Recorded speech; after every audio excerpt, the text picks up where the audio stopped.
Aqui estamos mais uma vez para o estudo da lição de Escola Sabatina, lição da escola em 10 minutos. Estou aqui com o Eduardo, que vai nos ajudar nesse estudo. Estamos estudando a lição número 3, com o tema Deus ou Mamon. A lição começa com um versículo acho que bastante conhecido, em Lucas 12, 20, e eu começo fazendo a leitura dele para a gente introduzir o assunto. Diz assim: Insensato, esta mesma noite a sua vida lhe será exigida. Então quem ficará com o que você preparou? Assim acontece com quem guarda para si riquezas, mas não é rico para com Deus. Acho que a lição ela começa muito bem, fazendo essa introdução, dizendo então que existe essa impossibilidade de servir a Deus e ao dinheiro simultaneamente. E dentro dessa ótica, desse contexto, talvez um título diferente, talvez, de domingo fala sobre Cristo, o Criador. E eu lanço a seguinte pergunta para você, para a gente poder começar. Qual a grande lição que podemos tirar a partir da observação da natureza, sendo ela obra de Deus? Baseado na sua pergunta, eu vejo como a natureza, Deus se manifesta de forma sábia na natureza. Se você olhar os vegetais, por exemplo, as árvores, não existe toque. Eles se subexistem, né? Uma árvore cresce, uma árvore cria frutos, os frutos que não são colhidos eles apodrecem, eles vão até a terra, e a terra faz todo o processo de adubo, e aí através desse processo animais, plantas, elas vivem harmoniosamente, né?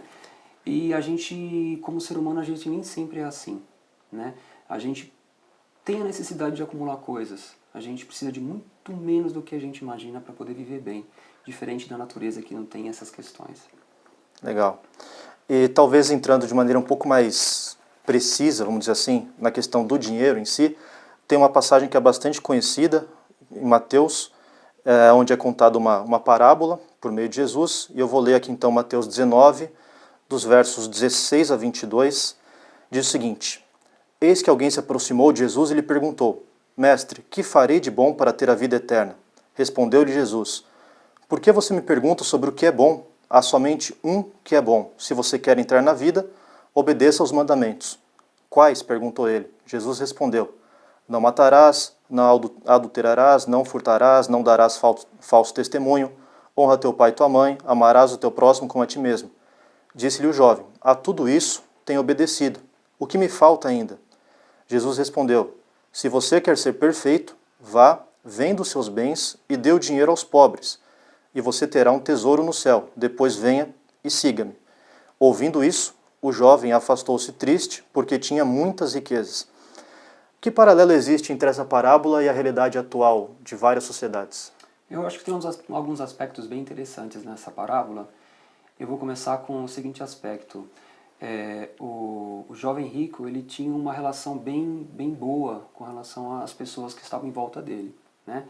Ele servia, ele era correto, ele tinha um bom relacionamento, tinha um bom caráter, né? Agora, uma coisa que eu achei bem interessante é o seguinte: quando Jesus propôs a ele que ele largasse, vendesse os seus bens, isso mexeu intimamente com o bem-estar dele, né?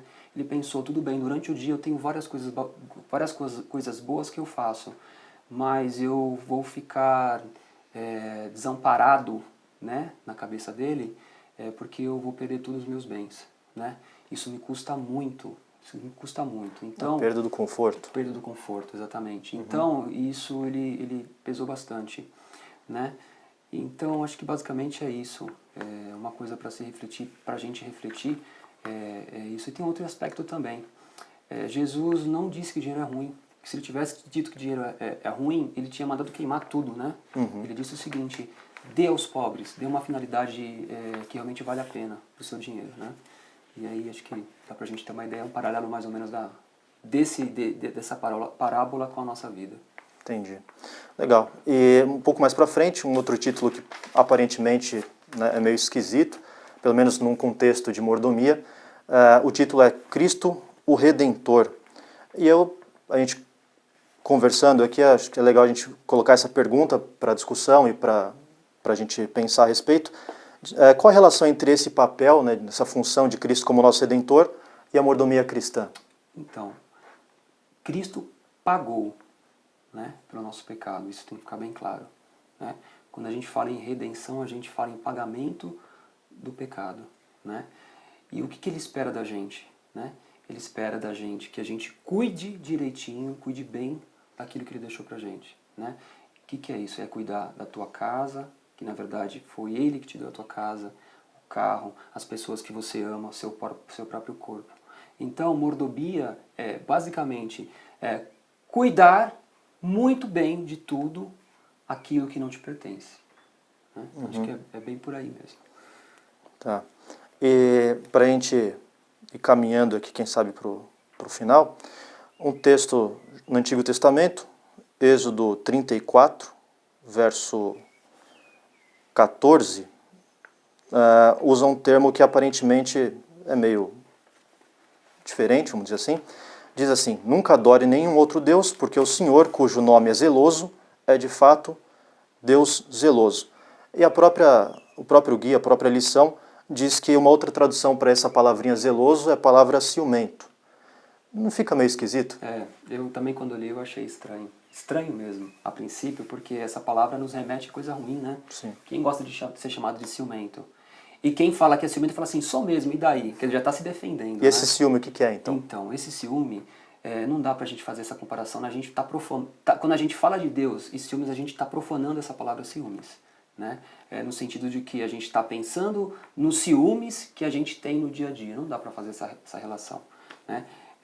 Quando eu sinto assim, quando Deus quer nos proteger, quer ser zeloso com a gente, ele tem ciúmes, é aquela coisa assim, poxa filho, você tá adorando a pessoa errada, você está adorando a coisa errada. Isso, sabe, assim, mundanamente falando, isso corta meu coração. Mas eu sou tão misericordioso que eu respeito a tua decisão, mesmo tendo meu coração entristecido. Eu acho que é nesse sentido que a palavra é aplicada nessa questão aí de ciúmes, com relação aos ciúmes que Deus tem da gente, né? Entendi. Eu acho que seria legal a gente, então, para finalizar, fazer um fechamento aqui geral, ter como certeza que, na verdade, nós somos propriedades de Deus, segundo duas naturezas, segundo dois critérios, vamos dizer assim. Pela criação, porque a Bíblia é muito clara em dizer que nós somos criados a partir, né, da vontade dele, do plano dele, e também pela redenção. Né? Nós recebemos esse título de herdeiros de Cristo por conta daquilo que ele fez por nós na cruz do Calvário. Para a gente fazer um fechamento, vamos lá, você pode dizer umas últimas palavrinhas para a gente, por favor? Eu vou começar lendo um texto que eu achei muito interessante. Então, da própria lição, tá? Deus como dono e nós como mordomos devemos ter um relacionamento mediante o qual Ele possa nos usar de maneira que nos prepare para o céu e que beneficie e abençoe a todos. Porém, os mordomos infiéis podem restringir o acesso do proprietário às suas próprias posses. Como vimos ontem, Deus não nos força a realizar sua vontade. Ele nos criou e nos concedeu bens materiais para serem administrados para Ele até seu retorno. O que fazemos com essas coisas reflete o tipo de relacionamento que temos com o Senhor. Eu fico pensando o que Deus espera da gente diante de tudo isso, né? Eu sinto que Deus espera que a gente se prepare para o céu. Que a gente a cada momento se prepare para poder Ele nos receber e a gente poder receber também a sua glória infinita e eterna, né? E Ele espera também que a gente passe todo esse nosso puro cristianismo para o próximo, para o nosso irmão. Né? Então que a gente possa, de fato, sermos cristãos, mas cristãos de verdade para aquelas pessoas, não só as pessoas que a gente ame, mas para todas as pessoas que passam pela nossa vida. Assim seja, né? Amém. Que assim seja, nós nos vemos nas próximas oportunidades. Até mais. Tchau.